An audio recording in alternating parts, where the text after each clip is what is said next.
को आपकी शक्ल पसंद नहीं है, वो आपके खिलाफ एक दरखास्त डाल देगा और हल्की सी सिफारिश करवा देगा। उसके बाद आपके साथ क्या होगा? आपके बैंक अकाउंट बंद, आपकी जायदादें जब्त, आपका मोबाइल फ़ोन ले लेंगे, आपका जो है वो बंद कर देंगे आपके मोबाइल्स, आपका इंटरनेट का इस्तेमाल यानी आप कुछ भी सोशल मीडिया के ऊपर अपलोड नहीं कर सकेंगे, आपको वहाँ पे भी कंट्रोल कर दिया जाएगा। डिजिटल निगरानी में आपको डाल देंगे, आपके जिस्म के साथ एक डिवाइस लगा सकते हैं। और ये तो ग्वांतानामो पे भी, वहाँ पे भी इस किस्म के जुल्म जब अमेरिका ने किए थे तो अमेरिका को पीछे हटना पड़ गया था कि जनाब कैदियों के जिस्मों में चिपें लगा दी जाएं, इनको ट्रैक किया जाए। तो वो ट्रैक करेंगे जनाब कि ये इसके साथ ये डिवाइस हमने लगा दी है, तो ये डिवाइस जो है अगर ये उतारा या इसने कुछ किया तो इसको फिर 3 साल के लिए हम जेल में डाल देंगे। तो जनाब अजीबो गरीब किस्म की चीज़ें आपके साथ की जाएंगी, अमली तौर पर आपकी ज़िंदगी ख़त्म हो जाएगी। यानी आप ट्रैवल नहीं कर सकेंगे अपनी मर्जी से, वो आप पे रिस्ट्रिक्शन लगा देंगे कि आप यहाँ तक जा सकते हैं, यहाँ से आगे नहीं जा सकते। वो कंप्यूटर के ऊपर बैठ के आपको देख रहे होंगे कि इस बंदे को हमने सिर्फ बाजार तक जाने की इजाज़त दी थी, तो ये परले बाजार में क्यों चला गया, या मेडिकल स्टोर बंद था तो उधर क्यों चला गया। ये होता है और ये करेंगे। आप देखिएगा मार्शल लॉ में ऐसे ही होता है। तो ये चीज़ें इस तरफ लेकर जा रहे हैं और आपको ज़्यादा हैरान होने की ज़रूरत नहीं है, क्योंकि इनकी यही सोच है।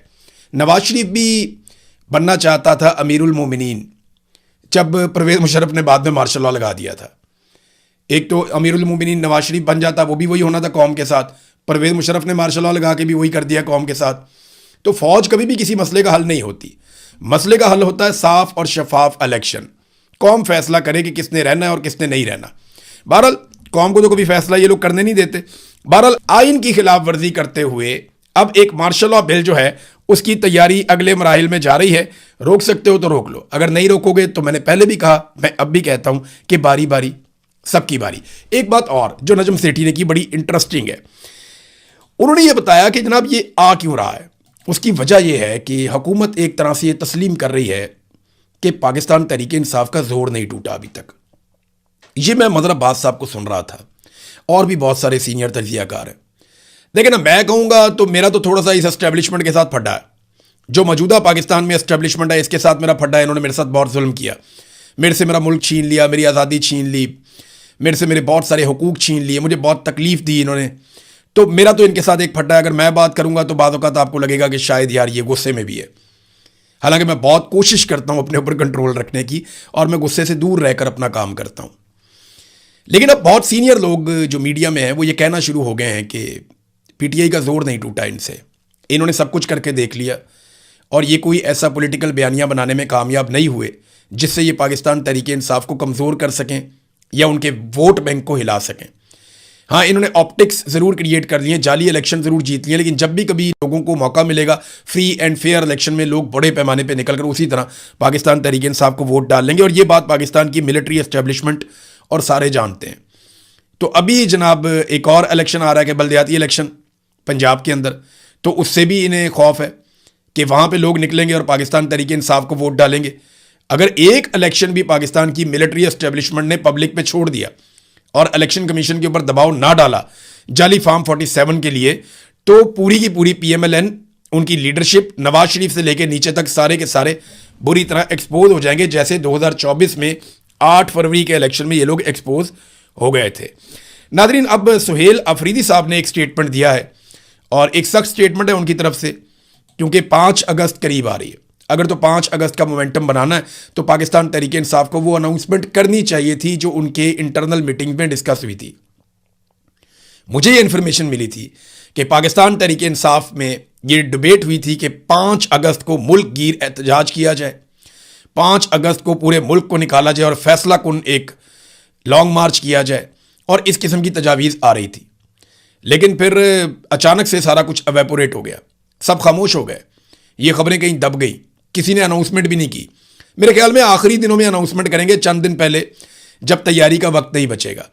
अगर आप ज़्यादा देर तक कोशिश करें, ज़्यादा देर तक तैयारी करें, उसका मोमेंटम बिल्ड करें, तो एक बेहतर एहतजाज या लॉन्ग मार्च हो सकता है।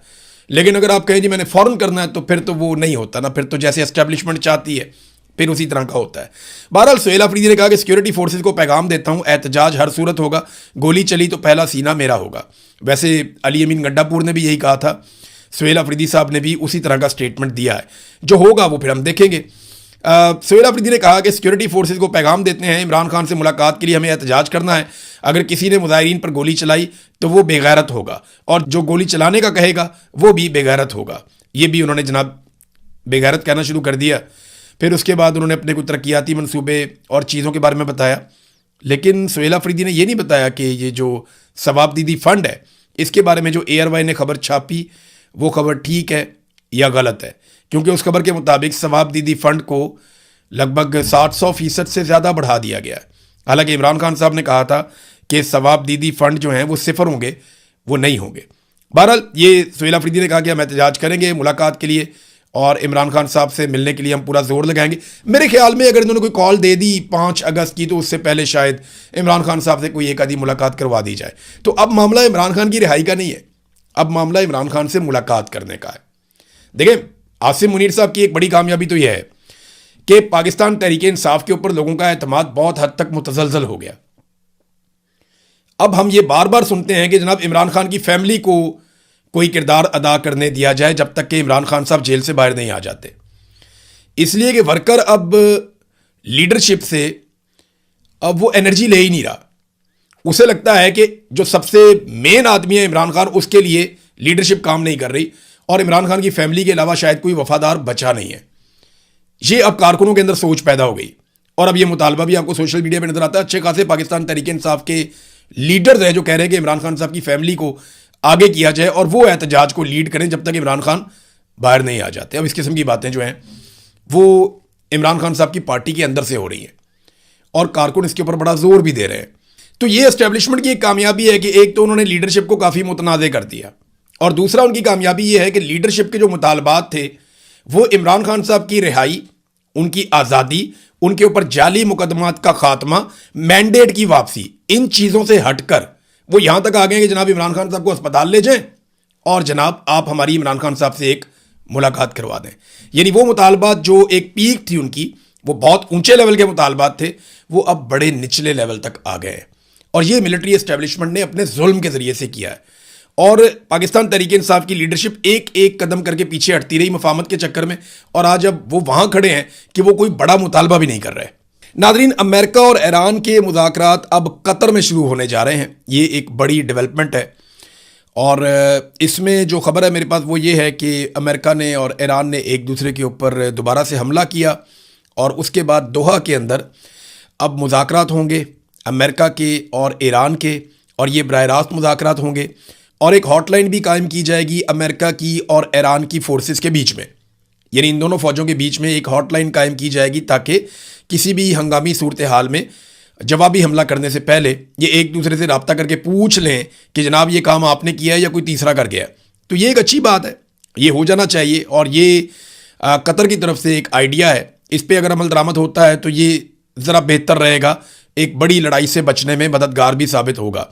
दो चीज़ें हैं जहाँ पे सारी अटेंशन है। नंबर एक, ईरान का जो एटॉमिक प्रोग्राम है उसके ऊपर बात होगी, और नंबर दो जो है वो आबनाए हुर्मुज़ को किस तरीके से और कैसे खोलना है उसके ऊपर भी, या खुला कैसे रखना है, उसका फ्यूचर क्या होगा, उसके ऊपर बातचीत होगी।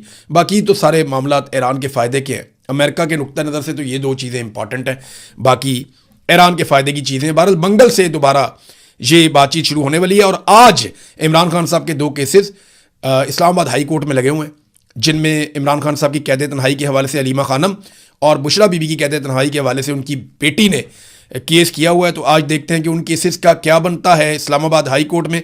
वैसे तो अदालत से जो है वो 26वीं और 27वीं आईनी तरमीम के बाद किसी किस्म के इंसाफ की तवक्को नहीं है। नादरीन, समीदीन बलोच, ये बलोच यकजहती कमेटी जो है उसकी एक मेंबर हैं और बहुत आवाज़ उठाती हैं बलोचों के हुकूक़ के लिए। इनके वालिद को जबरी तौर पे लापता हुए आज 17 साल हो गए। कितनी तकलीफ़ और कितना कर्ब है। मैं इनका एक इंटरव्यू सुन रहा था, उसमें इन्होंने मारम बलोच को कहा कि देखो मारम, तुम्हारे पास अपने बाप की कब्र है, मेरे पास तो अपने बाप की कब्र भी नहीं है। और वो ये कह रही थी, हम तो सिर्फ इतना कहते हैं कि हमें हड्डियाँ ही लौटा दें, हमें गले सड़े जिस्म वापस कर दें, हमें लाशें वापस कर दें, ताकि हम अपने प्यारों को रो तो सकें। अब इनके जो वालिद हैं उनको जबरी तौर पे लापता हुए 17 साल हो गए। 28 जून 2009 को उन्हें जबरी तौर पे लापता किया गया था। अब सवाल ये पैदा होता है कि अगर उन्होंने कोई गैर कानूनी काम किया या वो पाकिस्तान मुखालिफ सरगर्मियों में मुलव्विस थे, या फ़र्ज़ कर लें कि वो कोई दहशतगर्द है, तो उसको अदालत के अंदर पेश किया जाना चाहिए था। इस तरह से जो जबरी तौर पे आप किसी को लापता करते हैं, तो आप ना सिर्फ एक ख़ानदान बल्कि एक पूरे कबीले को अपने खिलाफ कर लेते हैं। अगर आप कानून के मुताबिक लाकर चीज़ों को साबित करें तो लोग सोचें भी कि जनाब कोई आदमी गलत करता है तो उसके साथ गलत होता है। लेकिन जब आप बगैर अदालत के एक अपना ही आप मावरा अदालत कार्रवाइयाँ शुरू कर देते हैं तो उसका नतीजा कभी भी अच्छा नहीं निकलता। अब तक के लिए इतना ही। अपना ख्याल रखिएगा, अपने इस चैनल का भी। अल्लाह हाफ़िज़।